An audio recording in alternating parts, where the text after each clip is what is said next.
Behold, I stand at the door and am knocking.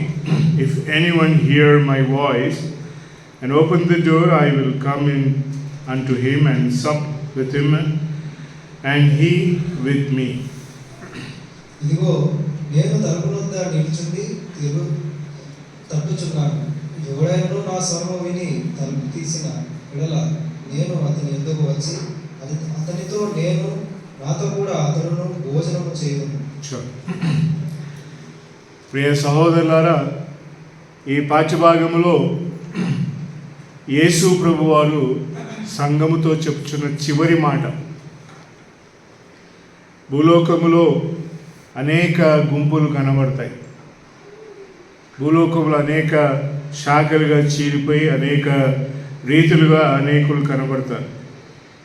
ఈ వాక్య భాగము కూడా ఎలాంటిది అంటే సంఘ చరిత్ర కాలంలో యేసు ప్రభు చివరిగా పలుకుచున్న మాటలు ఇవి.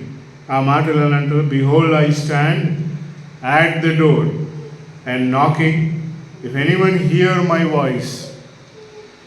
ఇది ఎలాంటి పరిస్థితి అంటే క్రీస్తు ప్రభువారు మన మధ్యలో ఉంటాడు.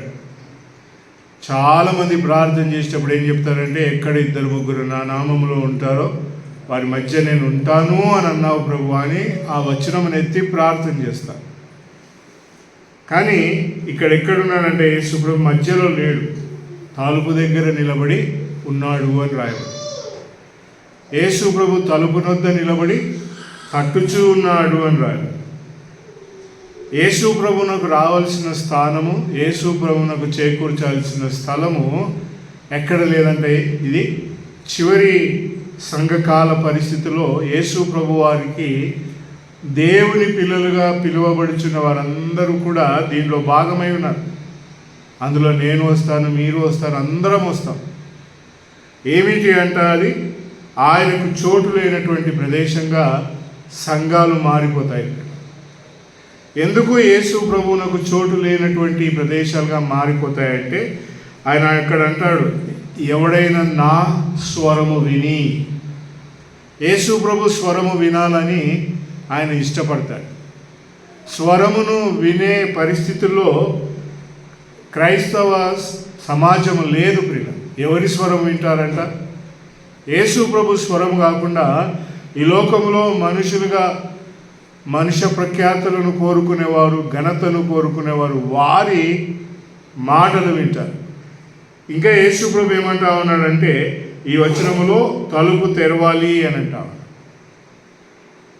యేసు ప్రభువుకు చోటు లేదు, యేసు ప్రభు స్వరం వినరు. ఇంకేం చేసినాడంట? అదిగో మరి I will come to him. వాళ్ళు ఏం చేయాలంటే I'm door, if anyone here my voice open the door. ఆయన స్వరమును విప్పి విని తలుపులు తెరవాలి అని మాట్లాడతాం. ప్రియులారా, యేసుక్రీస్తు ప్రభు యొక్క గొప్ప మాటలు ఇవి. చివరిగా ఆయన పలుకుచున్న మాటలు సంఘం. ఈ మాటల తర్వాత జరగబోయేది ఏంటంటే భూలోకంలో మహాభయంకరమైన శ్రమలు రాబోతా ఉన్నాయి. సంఘం ఎత్తబడుతుంది. సంఘము ఎలాంటి స్థితిలో మరి ప్రభు దగ్గరికి వెళ్ళబోతుందో మనకందరికీ వాక్యంలో కనబడుతుంది. అయితే చివరిగా at the end of the day యేసు ప్రభు చెప్తున్న మాట ఏంటంటే, ఇదిగో నేను తలుపునొద్ద నిలిచాను, తట్టుచూ ఉన్నాను, నా స్వరము వినాలి.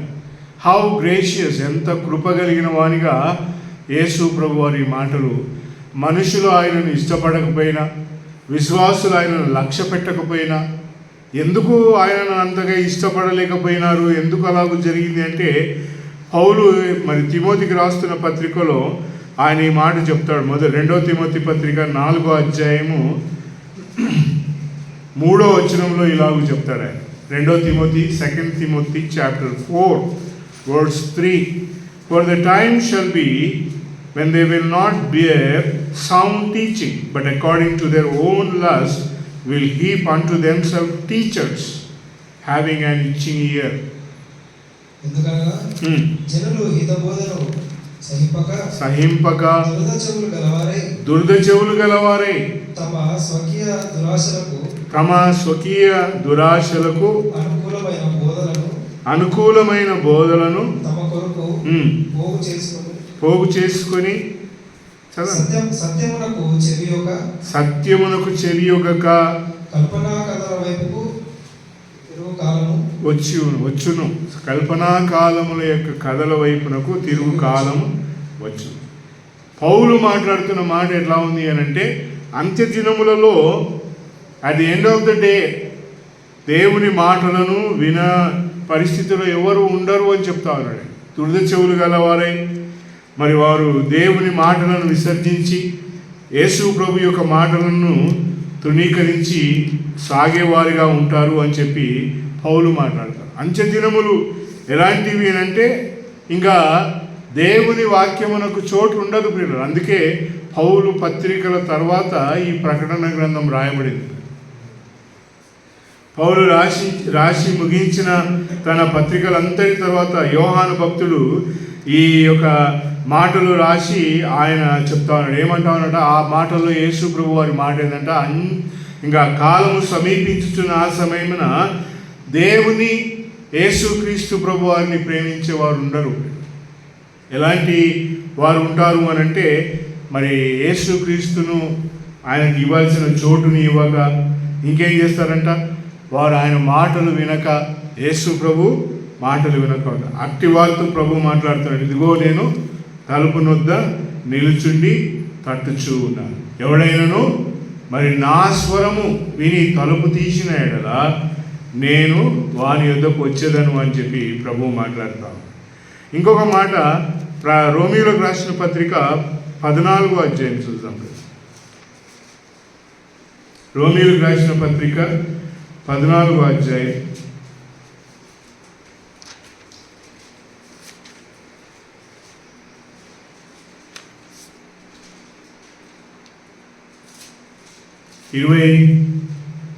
22వ వచనం చదువుదాం. నీకున్న విశ్వాసము దేవుని ఎదుట చాలు. పౌలు కొరింథీకి రాస్తే ఏమన్నాడంటే, నీకున్న విశ్వాసమును నీవే దేవుని ఎదుట కొలుసుకో అని చెప్తా ఉన్నాడు. ఎంచుకో, నీ విశ్వాసం ఎలాగుంది, నువ్వు ఎలాగున్నావో దేవుడు మాట్లాడతావు. యేసు ప్రభు వారు పలికిన ఈ మాటల్లో కూడా ఆయన చూస్తున్నది ఏంటంటే, ఎవరైనా మరి ఆయన మాటలు వింటాడేమో, ఎవరైనా ఆయన కొరకు ఎదురు చూస్తారేమో, ఎవరైనా ఆయన కొరకు కనిపెట్టుకొని ఉంటారేమో అని చెప్పి యేసు ప్రభు ఈ మాటలు అంత్య దినమున అనగా కాల సమీపము, ఇంకా కాల వ్యవధి ముగించబోచున్న ఈ కాలంలో ప్రభువు మాట్లాడుతూ ఉన్నాడు. ఆయన ఇంత పతనమైపోయినా కూడా యేసు ప్రభు వారు ఇంకేం చూస్తున్నారంటే, ఎవరైనా ఉంటారేమో, ఎవరైనా ఉంటారేమో. ఆయన కాలగమనంలో కూడా మనం గమనించుకుంటా వస్తే ఆది కాండంలో నుంచి మొదలు పెడితే ప్రియులారా, అక్కడ ఆదామవ్వలను ఆయన సిద్ధపరిచినాడు. బైబిల్ గ్రంథంలో మనం చూస్తే దేవుడు ఆత్మై ఉన్నాడు అని రాయబడింది. ఆత్మై ఉన్న దేవుడు ఎవరిని తయారు చేసినంటే, నేల మట్టిలో నుండి, అంటే immortal god creating a mortal man. పతనమైపోయే మనిషిని ఏ వెలుగులో దేవుడు తయారు చేసినాడు అని అంటే, తన ఎదుట నిలబడాలి అనే ఉద్దేశంతో దేవుడు సిద్ధపరచుకున్నాడు. ఆయనకు ఆకారం లేదు, ఆయనకు అంతము లేదు. అలాంటి మహిమ కలిగిన దేవుడు ఒక జీవిని తయారు చేసుకున్నాడు. ఆ జీవిని నేలమట్టితో ధూళితో తయారు చేసి అందులో ఆయన తన ఆత్మను ఊదినట్టుగా చూస్తాం. దేవుడు నిర్మించుకున్న మనుషుడు ఏమైపోయినాడంట? పతనమైపోయినాడు. ఎలాంటి స్థితికి వచ్చినారు అని అంటే, ఆది కాండం 6వ అధ్యాయంలోకి వచ్చేసరికి నోవా వచ్చి నిలబడతాడు. నోవా ఎలాగున్నాడంటే దేవుని దృష్టిలో ఆ కాల వ్యవధి అంతా ఎలాగూ సాగింది అని అంటే, 6వ అధ్యాయం ఆది కాండం 8వ వచనం చదువుదాం. ఆది కాండం 6వ అధ్యాయం 8వ వచనం. అయితే నోవహు యెహోవా దృష్టి యందు కృప పొందినాడు. యేసు ప్రభు కృప కలిగిన మాటలు ప్రకటన గ్రంథంలో పలుకుచూ ఉన్నాడు. దేవుడు కూడా ఇక్కడ నోవహు కాలంలో ఎలా ఉన్నారంట? మనుష్యుడు దేవుని ఎదుట తన మార్గమును, 6వ వచనంలో రాయబడింది, దేవుడు పశ్చాత్తాప పొందినాడు అని రాయబడింది. అయితే అలాంటి పతనమైపోయిన స్థితి వారి మొర దేవుని ఎదుటకు వచ్చాను అని రాయబడి, వారి యొక్క మాటలన్నీ కూడా దేవుని ఎదుటకు చేరి వారిని దేవుడు పతనం చేయాలనుకున్నాడు. శరీరం అంతా ఉప్పొంగింది. అలాంటి పరిస్థితుల్లో కూడా దేవుడు ఏం చేసినాడంట? ఎవరిని నిలబెట్టుకున్నాడు? తన కృప నిలబడింది. ఎలాంటి వాతావరణం ఇది అని అంటే, మనుషుడు అంతయు కూడా తిరుగుబాటు ధనంతో కలిసి 13వ వచనం చదవను, అదే అధ్యాయంలో 6వ అధ్యాయం 13వ వచనం. దేవుడు నోవహుతో సమస్త శరీరుల మూలముగా భూమి బలత్కారముతో, అంటే దేర్ వాజ్ నథింగ్. దేవుడు చూడాలనుకున్న ఒక్క కోణం కూడా కనబడని ఆ కోణములో దేవుడు ఎవరు చూసినాడంట? కృప కలిగిన, కృప పొందిన వాడిగా నోవహు నిలబడితే ఆయనను చూసినాడు. The gracious word. అందుకే దేవుడు నీ విశ్వాస పరిమాణము, నీ కొలత దేవునితో ఎలా ఉందో నీవే చూసుకోవాలని రోమాపత్రికలో ఆ మాటలు చదివించినంత. అంటే ఎలాంటి పరిస్థితి, లోకములో మంచిది లేదు, లోకములు అంతయు కూడా దేవునికి వ్యతిరేకంగా ఉంది అని అనుకొనిచిన ఈ వెలుగులో కూడా దేవుడు ఏం చేస్తా ఉన్నాడంట? విశ్వాసముతో నిలబడేవాడిని చూస్తా ఉన్నాడు. నోవహు ఎలాగున్నాడంట? కృప నొందిన వానిగా కనబడిన. ఎంత భయంకరమైన పరిస్థితి! జలప్రలయంతో దేవుడు నేలంతటినీ తుడిచేసినాడు. అలాంటి పరిస్థితుల్లో నుండి దేవుడు నోవహు నిలబెట్టుకొని అబ్రహాము ద్వారా వంశమును ముందుకు తీసుకొని వెళ్ళాడు. అబ్రహాముతో వంశమును తీసుకొచ్చేసరికి యాకోబు ఆ వంశావళి యొక్క అంతం ఎక్కడికి పోయిందంట? ఐగుప్తు దేశమునకు చేరింది. అబ్రహాము యొక్క సంతతి వారు ఇసాకు నుండి బయలుదేరి, ఇసాకులో నుండి పుట్టిన యాకోబు నుండి ఆ సంతతి అంతా ఎక్కడికి పోయిందంట? ఐగుప్తు దేశానికి పోయింది. ఐగుప్తు దేశంలో ఎందుకు వారు వెళ్ళాల్సి వచ్చిందంటే, యావత్ ప్రపంచమంతయు కరువులో తాండవం ఆడుతూ, యావత్ ప్రపంచమంతయు కూడా కరువులో, దేవునికి మరి అనుకూలం లేనటువంటి వాతావరణం లోకమంతా ఇమిడి ఉండగా, కరువు అందుకే వస్తుంది పిల్లలు. కరువు ఎందుకు వస్తుంది అని అంటే, దేవునికి అనుకూలమైన వాతావరణం కనబడకపోతే కరువు అక్కడ వచ్చి నిలబడుతుంది. అలాంటి పరిస్థితుల్లో ఉండి అక్కడ ఒక వ్యక్తి, ఆదికాండంలో చూడండి ఒక మాట, ఆదికాండం 47వ అధ్యాయం 47వ అధ్యాయం 9వ వచనం చదువుదాం. ఆదికాండం, book of Genesis, chapter 47 verse 9. యాకోబు నేను యాత్ర చేసిన సంవత్సరములు 130. నేను జీవించిన సంవత్సరములు కొంచెవి, కానీ దుఃఖహితముగా ఉన్నవి అని అంట.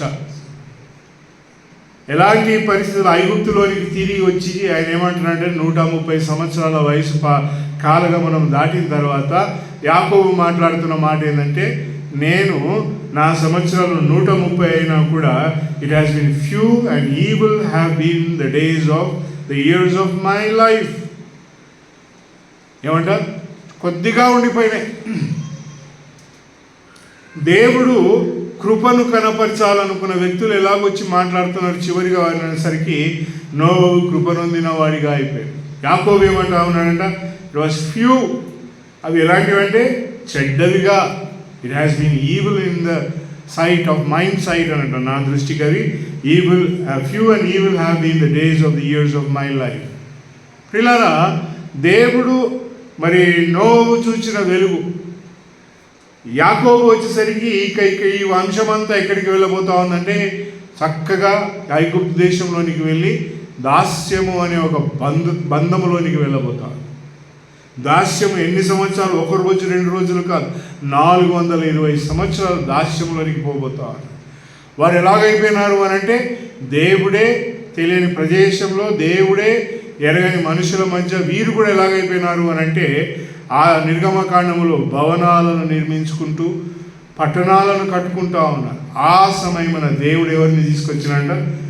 దేర్ వాజ్ వన్ మ్యాన్ పిల్లలు, ఆయనే మోషే. దేవుడు మరి మోషేని తీసుకొచ్చి నిలబెట్టి మోషే ద్వారా ఏం చేసినాడు? గొప్ప వెలుగును బోధించాడు. ఆ వెలుగంతా ఏమైందంట? మోషే కాలంలో దేవుడు తీసుకొచ్చి ఇశ్రాయేల్ ప్రజలకు దేవుడు తెలియజేసుకోవాలనుకున్న సమస్త వెలుగంతా ఏమైందంట? అది కూడా చేజారిపోయింది పిల్ల. ఎలాంటి పరిస్థితిలోనికి ఇశ్రాయేల్ అందరూ వచ్చినంటే బొమ్మను తయారు చేసుకొని దూడను తయారు చేసుకొని దూడను పరమొక్కినారు. వారి కాలగమనం అంతా కూడా అలాగూ దాటిపోతూ ఉంటే వారిలో నుండి దేవుడు యెహోషువను ఎన్నుకున్నాడు. అలాగూ వారి కాలగమనం దాటిపోతూ ఉంటే వారందరూ కూడా యెహోషువ తర్వాత ఆ దేశంలోనికి వెళ్ళి వారంతా కూడా ఇళ్ళను కట్టుకొని పొలమును వేసుకొని సాగుతున్న ఆ కాలగమనంలో ఏం జరిగింది అంటే మళ్ళా వారు కూడా దేవునికి వ్యతిరేకంగా సాగినారు. ఈ వెలుగులో మళ్ళా వారి మధ్యలో ఎవరు వస్తారు అని అంటే సమూయేలు ప్రవక్త బయలుదేరి వస్తారు. సమూయేలు ప్రవక్త ఆ కాలంలో సమూయేలు లాంటి వారు ఎవరు లేరు. సమూయేలు ఆ తర్వాత దేవుడు కృప చూపించి సమూయేలును నిలబెట్టి ఇశ్రాయేలును నిలబెట్టుకున్నాడు. పిల్లరా, అలాగ వెళ్తూ ఉన్న కాలగమనంలో రాజులు వచ్చినారు. రాజుల్లో మొదటి రాజు వైఫల్యం, రెండో రాజు దావీదు యుద్ధాలు చేసినాడు, మూడో రాజు ఏం చేసినాడంట? బొమ్మలను నిలబెట్టినాడు. అది ఎక్కడికి పోయిందంటే మొత్తం ఇశ్రాయేల్ దేశం అంతా కూడా రెండుగా చీలిపోయి చివరిగా మరి ఎవరు నిలబడ్డారంటే రాజు అయిన యోషయా కాలము అని రాయబడి. జోషయా, కింగ్ జోషాయా, ఈయన కాలంలో ఏమైందంట? అంత దేవుడు మరలా పునరుద్ధరించినాడు. నేను ఇవన్నీ ఎందుకు చెప్తున్నానంటే కాల పరిమాణం మనం సాగుతున్న మన విశ్వాస ప్రయాణంలో, నా విశ్వాస జీవితంలో నేను వెతుకుచున్న దేవుని క్రీస్తు మనసు కలిగిన వ్యక్తులలో ఒక్కడనా?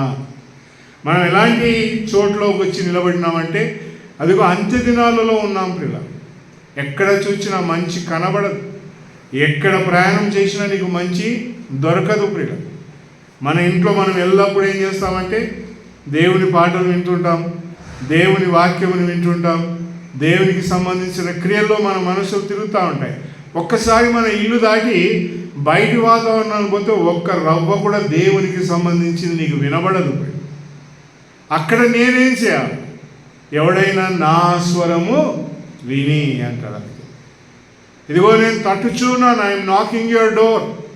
యేసు ప్రభు మాట్లాడుచున్న మాటలు కాకుండా ఇదిగో నేను తట్టుచూ ఉన్నాను, ఐఎమ్ నాకింగ్ ద డోర్. ఎవరైనా నా స్వరం, ఆ స్వరం ఎలాగొస్తుందంట?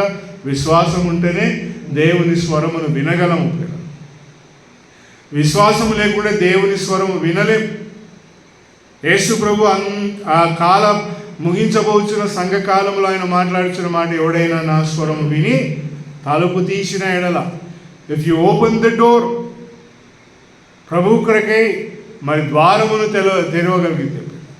ఈ మాటలు ఎవరితో సెలవిస్తున్నాడో? భక్తుడైన యోహానుతో సెలవిస్తాడు.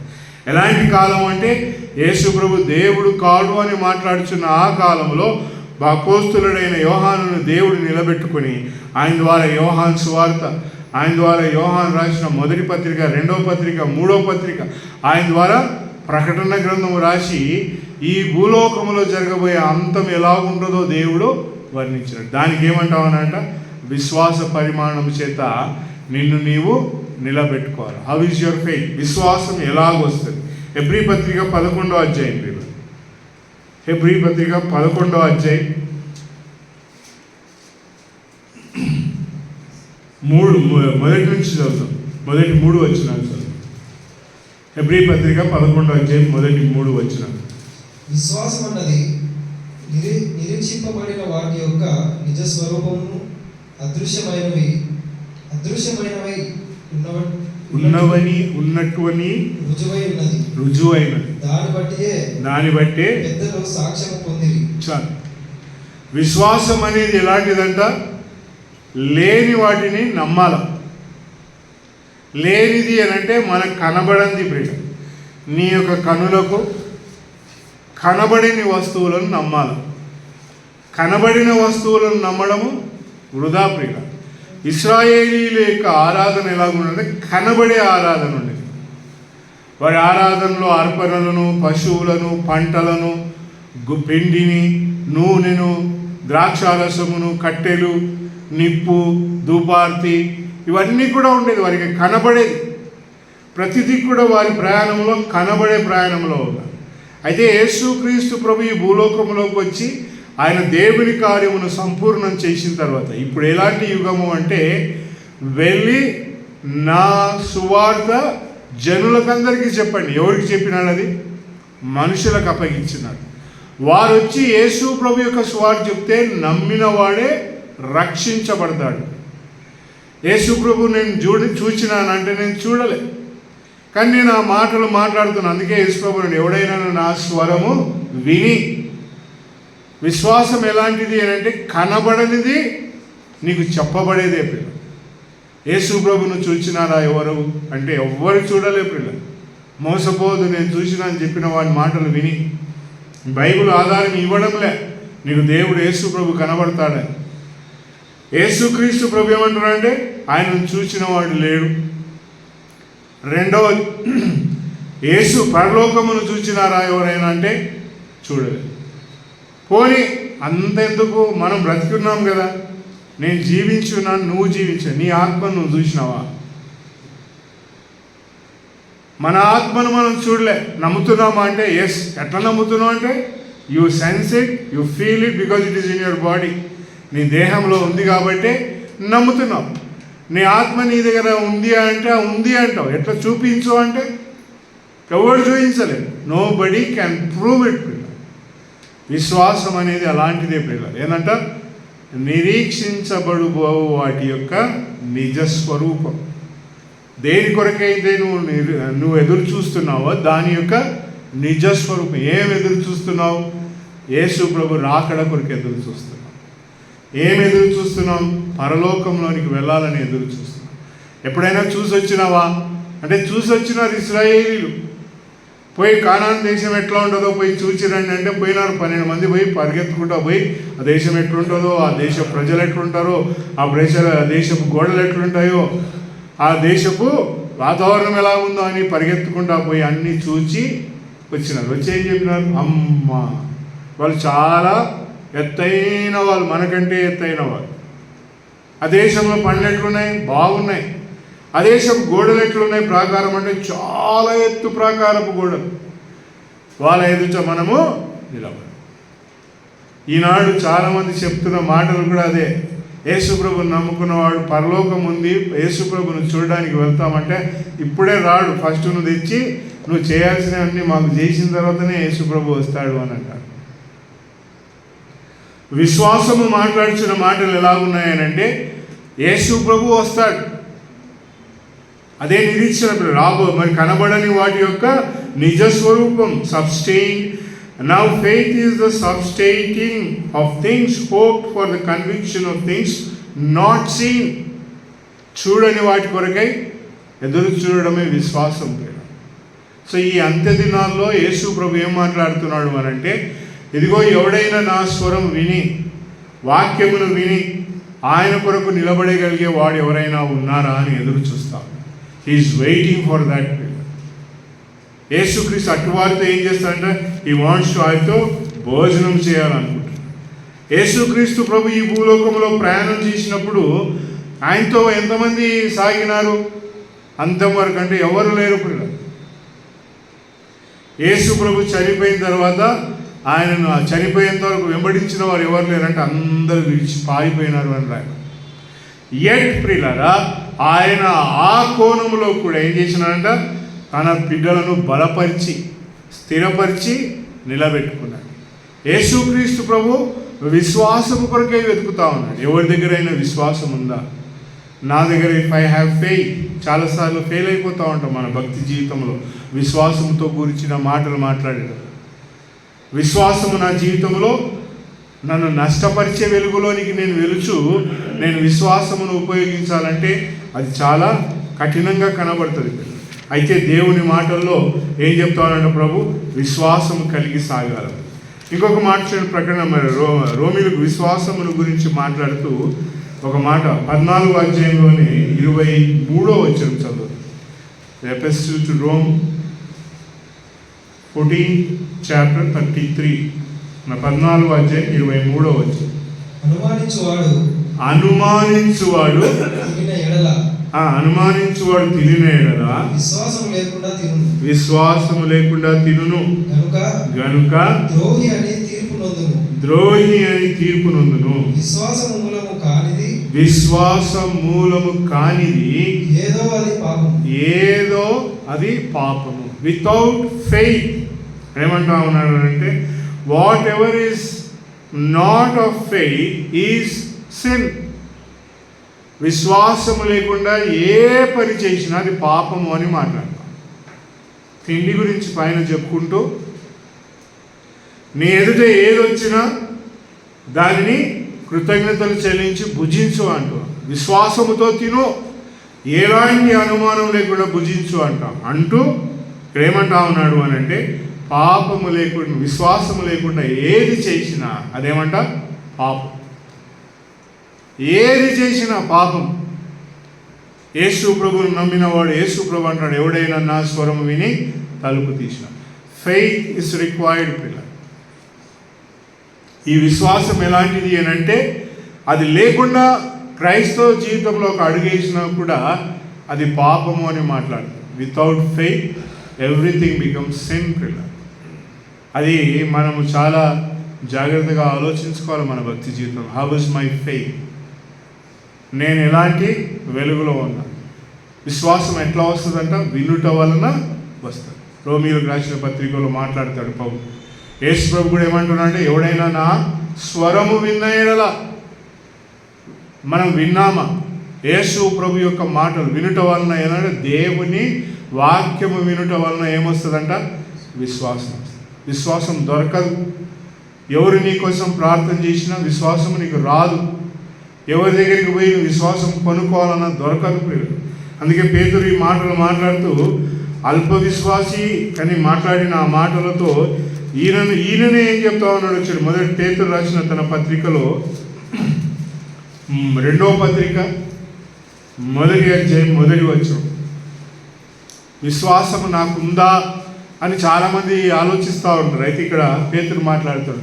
2వ పత్రిక పేతురు రాసిన 2nd epistle Peter's chapter 1 verse 1. యేసుక్రీస్తు దాసుడను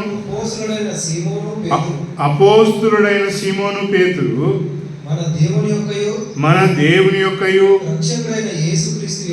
రక్షకుడైన యేసుక్రీస్తు యొక్కయు నీతిని బట్టి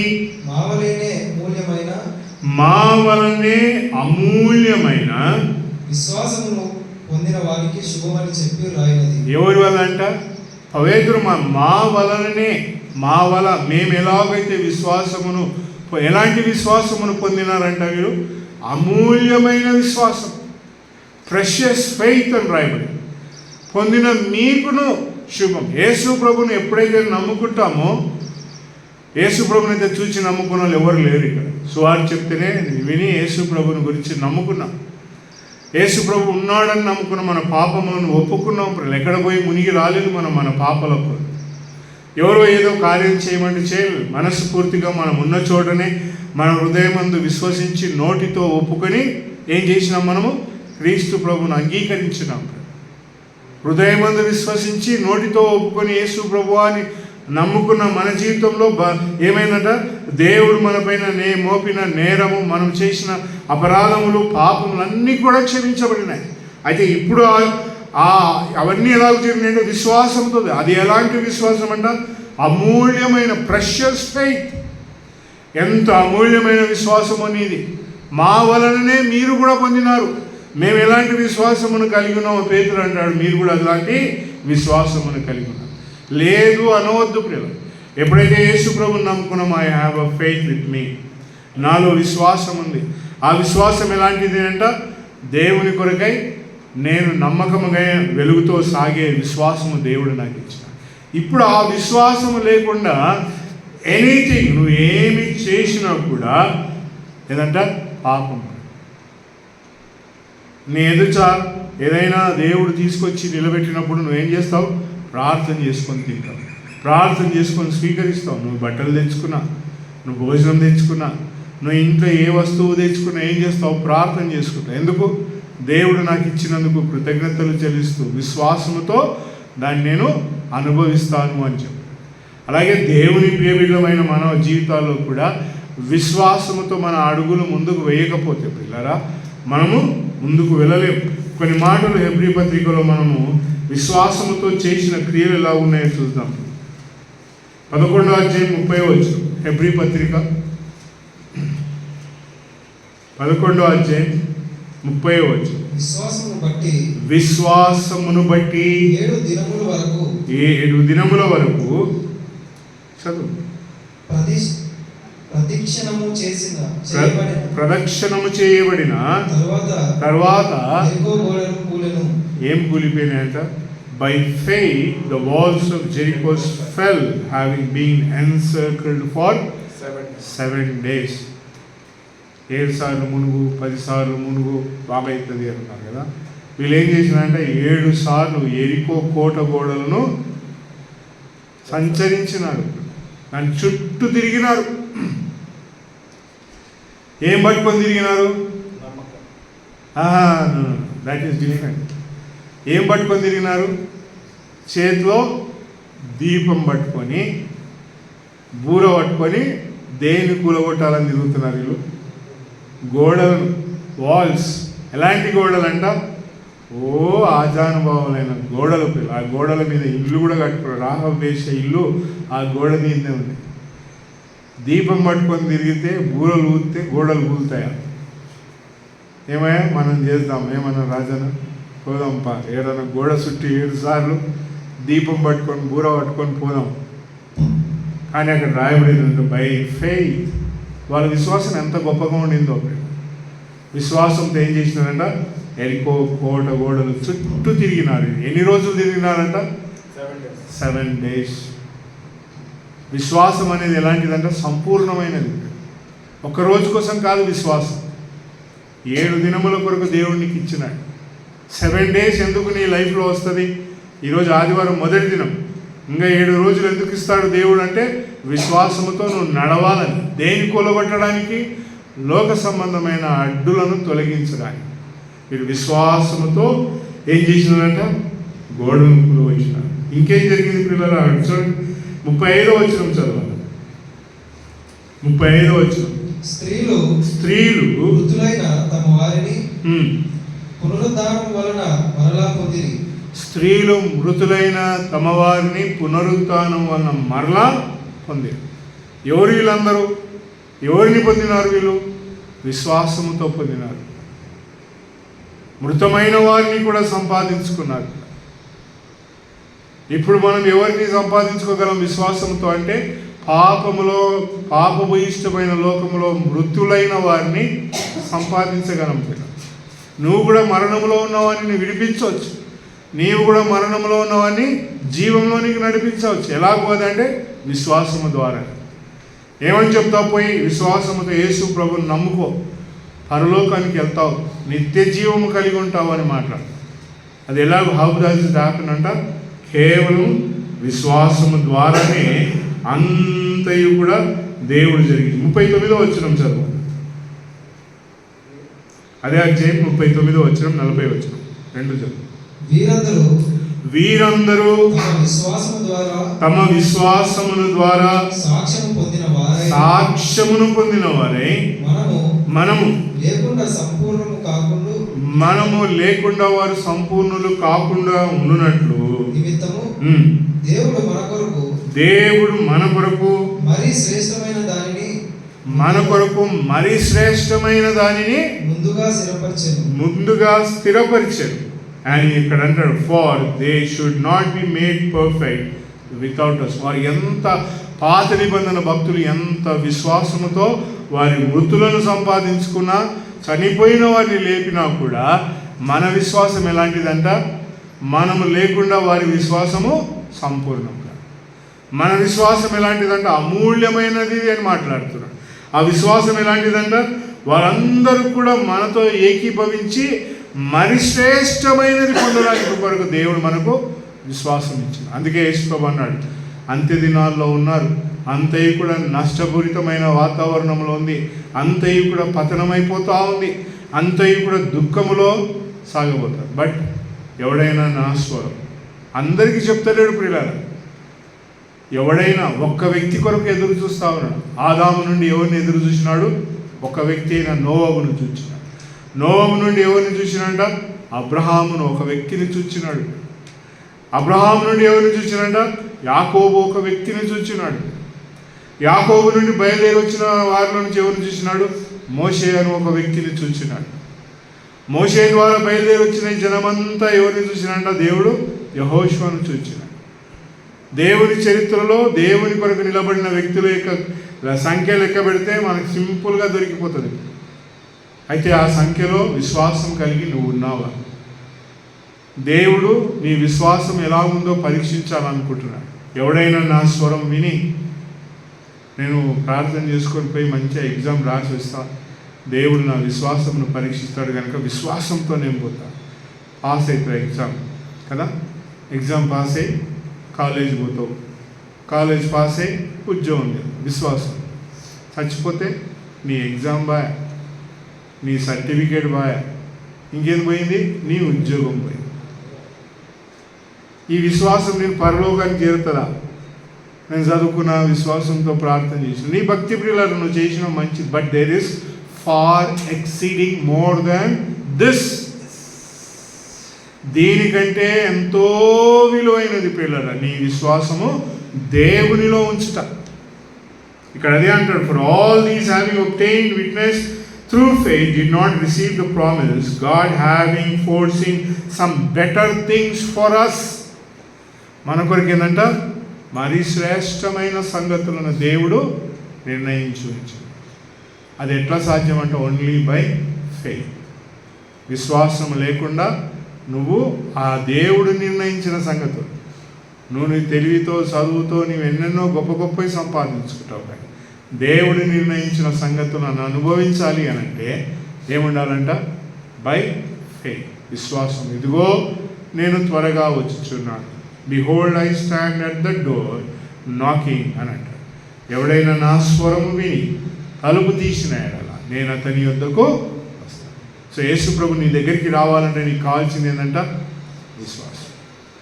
నేను అతడు ఉన్నాడు కదా అంటే ఉన్నాడు సరిపోదు. He has to come to you. అతనితో నేనును, నాతో అతడు భోజనం చేయాలి, హ్యావ్ ఫెలోషిప్. ఇదే ప్రభువు కోరుకుంటున్న గొప్ప వెలుగు. కనుక అంత్య దినాల్లో ఉన్నాం. నా విశ్వాసమును నేను కాపాడుకొని ప్రభు కొరకై ముందుకు సాగాలి. దేవుడి మాటలు మన కొరకై దీవించాలి.